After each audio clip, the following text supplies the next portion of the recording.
इस प्रॉब्लम को कंसीडर करते हैं। ये प्रॉब्लम दिसंबर 2023 नेट पेपर की है। ये भी पार्ट सी का प्रॉब्लम है जो कि लीनियर अलजेब्रा पर बेस्ड है। यहाँ पर दिया हुआ है कि ए कोई रियल डायगोनल मैट्रिक्स है और इसका करेक्टरिस्टिक पॉलिनोमियल दिया हुआ है। तो अगर ये रियल डायगोनल मैट्रिक्स है और इसका करेक्टरिस्टिक पॉलिनोमियल पता है, मालूम है, तो हम ए को कंस्ट्रक्ट कर सकते हैं। यहाँ पर पहले हम रूट निकालेंगे सबसे पहले। तो lambda cube minus 2 lambda square minus lambda plus 2 equal to 0 को क्या क्या सेटिस्फाई करता है। तो यहाँ पर आप देख सकते हैं कि लैम्डा इक्वल टू 1 रखने पर ये इक्वेशन सेटिस्फाई हो जा रहा है। इसकी वजह से लैम्डा इक्वल टू 1 इसका एक रूट हो जाएगा और हम इसको चाहे तो डिवीज़न से या जैसे भी आप चाहें हमें इसके रूट निकालना है। तो इसका हमने फैक्टराइजेशन कर दिया और ये इम्प्लाई करेगा कि जो लैम्डा है वो 1 माइनस 1 और 2 हो जाएगा। तो ये रूट हमें मिल गए इस करेक्टरिस्टिक पॉलिनोमियल के। इसलिए जो मैट्रिक्स ए है वो क्या हो जाएगी, चूँकि ये डायगोनल मैट्रिक्स है तो ये कुछ ऐसे हो जाएगी 1 माइनस 1 2। डायगोनल में कोई भी किसी भी ऑर्डर में हम एंट्री रख सकते हैं, हमारे पास कई सारे ऑप्शन हैं। तो एक्चुअली स्पेसिफिक मैट्रिक्स ए को कंस्ट्रक्ट नहीं कर पाएंगे, लेकिन जो भी मैट्रिक्स रहेगी उसकी प्रॉपर्टी सेम रहेगी तो हमारा काम बन जाएगा। डायगोनल मैट्रिक्स है, इसकी वजह से ये 3/3 डायगोनल मैट्रिक्स है। ये 3/3 ही मैट्रिक्स क्यों है, ये क्योंकि इसका करेक्टरिस्टिक जो पॉलिनोमियल है वो डिग्री 3 का है। तो हमें ए मिल गया और चूँकि इसके 3 डिस्टिंक्ट रूट हैं, इसकी वजह से एक चीज़ तो क्लियर है कि इसकी रैंक 2 नहीं हो सकती है, इनफैक्ट इसकी रैंक 3 होगी। तो ऑप्शन नंबर 4 इनकरेक्ट हो जाएगा। और फिर चूँकि ये रियल सिमेट्रिक मैट्रिक्स है जिसके जो रूट्स हैं वो सारे के सारे पॉजिटिव नहीं हैं, इसकी वजह से ये पॉजिटिव डेफिनेट भी नहीं होगी। तो फर्स्ट ऑप्शन भी इनकरेक्ट हो जाएगा।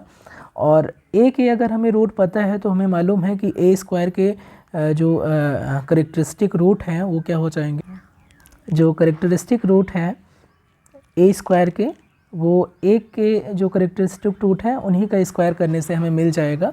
और ये क्या हो जाएगा 1 1 और 4।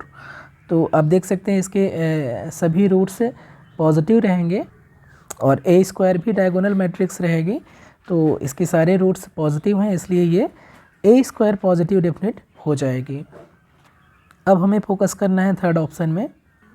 हमने यहाँ पर रिजल्ट यूज़ किया है कि real symmetric matrix positive definite होगी if and only all of its characteristic roots are positive. तो यहाँ पर ए पॉजिटिव डेफिनेट नहीं होगी, ए स्क्वायर के रूट्स 1 1 4 हुए हैं, इसकी वजह से ये पॉजिटिव डेफिनेट हो जाएगी। अब हम थर्ड ऑप्शन को चेक करेंगे। थर्ड ऑप्शन में इनर प्रोडक्ट यहाँ पर दिया हुआ है कि क्या ऐसा नॉन जीरो वेक्टर भी मिल सकता है R3 में जिसके लिए इनर प्रोडक्ट 0 हो जाए, और इनर प्रोडक्ट यहाँ पर इस तरीके से डिफ़ाइन किया हुआ है। तो इसको हम देखते हैं कि ये पॉसिबल है क्या। तो मान लेते हैं कि B कोई भी वेक्टर है, B कोई भी वेक्टर है, B इक्वल टू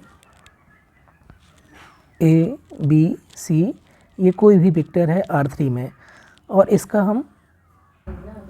अब हम डेफिनेशन का यूज़ करेंगे। तो आर्बिट्रेरी वेक्टर हमने चूज़ किया है और वेक्टर V का B के साथ में इनर प्रोडक्ट ऐसे डिफाइन है B ट्रांसपोज A V। अब यहाँ पर हम इसकी वैल्यू कैलकुलेट करते हैं। तो ये हो जाएगा, ट्रांसपोज लेंगे तो ABC मैट्रिक्स हो जाएगा और A आपका 1 0 0 0 माइनस 1 0 0 0 2 दिया हुआ है और यहाँ पर ABC है। तो जब हमने इनर प्रोडक्ट की वैल्यू निकाली तो हमें क्या मिला, A square minus B square plus 2C square.